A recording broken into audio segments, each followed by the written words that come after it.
Vous gérez une entreprise, et vous faites face à des problèmes qualité récurrents en interne ou avec vos clients? Alors ce sujet vous concerne.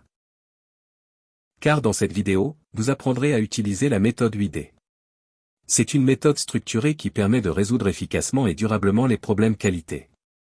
Elle a été développée initialement pour l'industrie automobile, mais aujourd'hui, elle est utilisée dans presque tous les secteurs professionnels.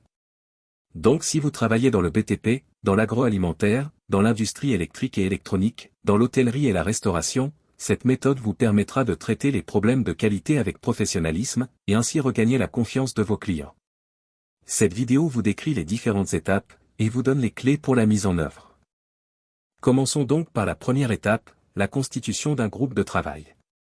Il s'agit en fait de constituer une équipe compétente et motivée, et de lui attribuer du temps et des moyens pour travailler.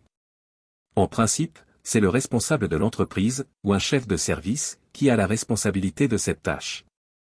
Mais en pratique, celui-ci va missionner un spécialiste de la résolution de problèmes, qui va ensuite se charger de mettre en œuvre la méthode et animer le groupe. Cet animateur de la 8D doit avoir des compétences managériales. Il doit pouvoir définir le cadre de travail, identifier les compétences nécessaires pour progresser, négocier les ressources nécessaires pour travailler, et définir un rythme de travail. Il doit maîtriser l'animation de réunions, maîtriser les techniques de communication et de reporting, il doit aussi avoir des connaissances générales du domaine concerné. Pour constituer l'équipe optimale, vous devez penser aux personnes susceptibles de collecter des informations terrain, de réaliser des analyses techniques, de réaliser des essais, etc. L'implication du client ou bien de son représentant est nécessaire, car il peut fournir des informations précises sur le problème, sur ce qui a été observé exactement, par qui, dans quelles circonstances, par quels moyens, etc. Veillez à inclure les acteurs du processus concerné, ingénieurs, techniciens, opérateurs de production, etc.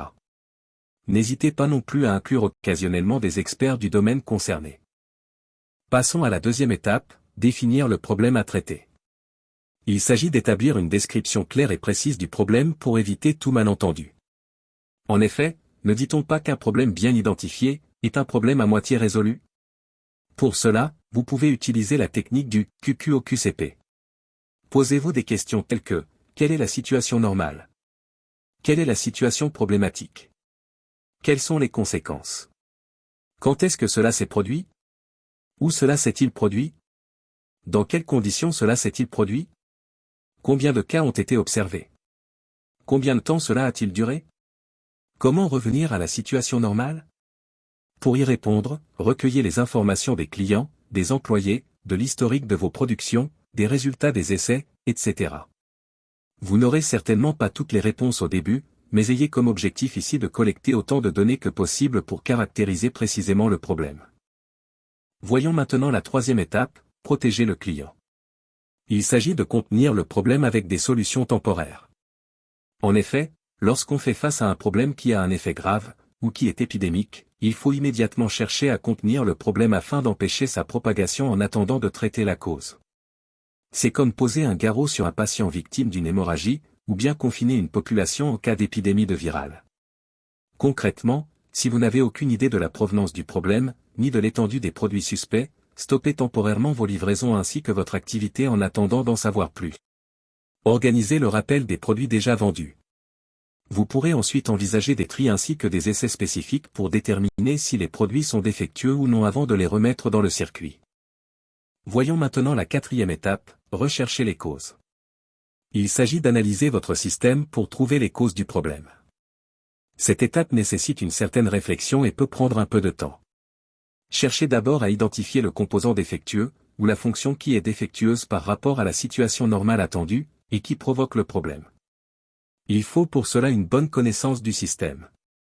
Vous pouvez organiser un brainstorming avec l'équipe et utiliser l'outil tel que l'analyse 5M, aussi appelé Ishikawa, pour répertorier toutes les défaillances possibles dans votre système. Ensuite, vous pouvez évaluer chacune d'entre elles et décider laquelle est la plus probable. Inspectez ensuite les éléments suspectés afin de vérifier leur conformité. Il peut être nécessaire de faire l'inspection en dynamique pour localiser le défaut en fonctionnement. Une fois le défaut identifié, déterminez son mode de défaillance, c'est-à-dire la manière avec laquelle la défaillance apparaît. Est-ce une défaillance permanente? Ou bien intermittente? Ou bien une performance dégradée? Ou encore un déclenchement intempestif, etc. Ensuite, il faut chercher à comprendre le mécanisme d'apparition, c'est-à-dire ce qui la crée. Cette démarche conduira à trouver là où les causes racines. Pour cela vous pouvez poursuivre l'analyse 5M en complétant chaque défaillance trouvée par une analyse des 5 pourquoi. Parfois, vous devrez réaliser des essais de reproduction du défaut pour confirmer le mécanisme d'apparition. Passons à l'étape 5, rechercher les solutions. Il s'agit maintenant de rechercher des solutions permanentes pour résoudre définitivement le problème, puis de les implémenter. Pour cela, reprenez chacune des causes identifiées, et réfléchissez aux actions qui permettront de les éliminer.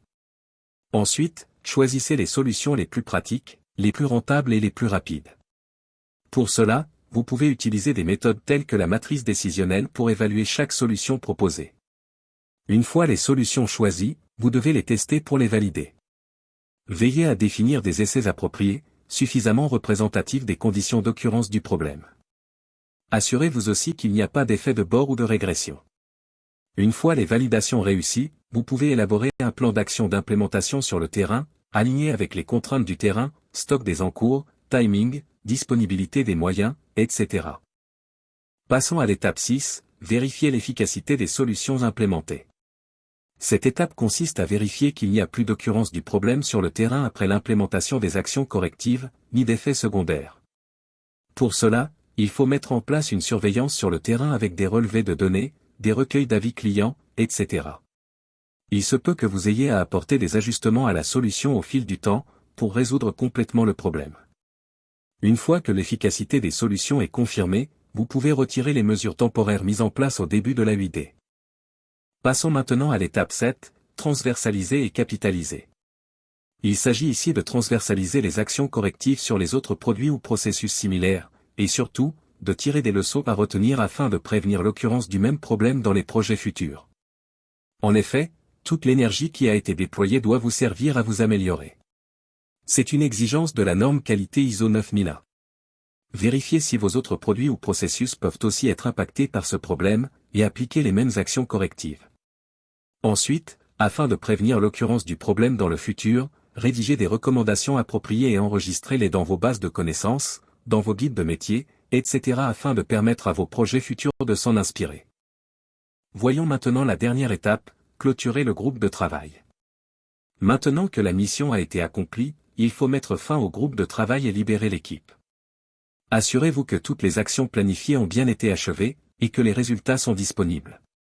Vous allez alors communiquer le rapport de résolution de problèmes aux différentes parties intéressées, et les informer de la clôture du groupe de travail. Veillez ensuite à féliciter et à remercier les contributeurs, quitte à organiser une célébration pour marquer ce succès. Maintenant que nous avons décrit les 8 étapes, résumons. La méthode 8D est une méthode structurée pour résoudre efficacement les problèmes de qualité. Elle satisfait aux exigences de la norme qualité ISO 9001. Elle comporte 8 étapes. Première étape, constituer un groupe de travail. C'est-à-dire former une équipe constituée des différents acteurs du processus concerné, et allouer les moyens nécessaires.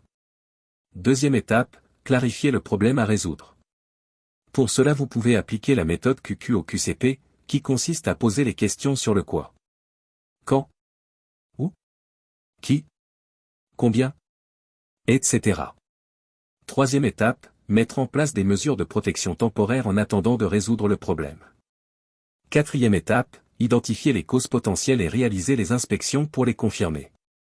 Cinquième étape, définir des actions correctives adéquates, les valider avec des tests représentatifs, et les implémenter.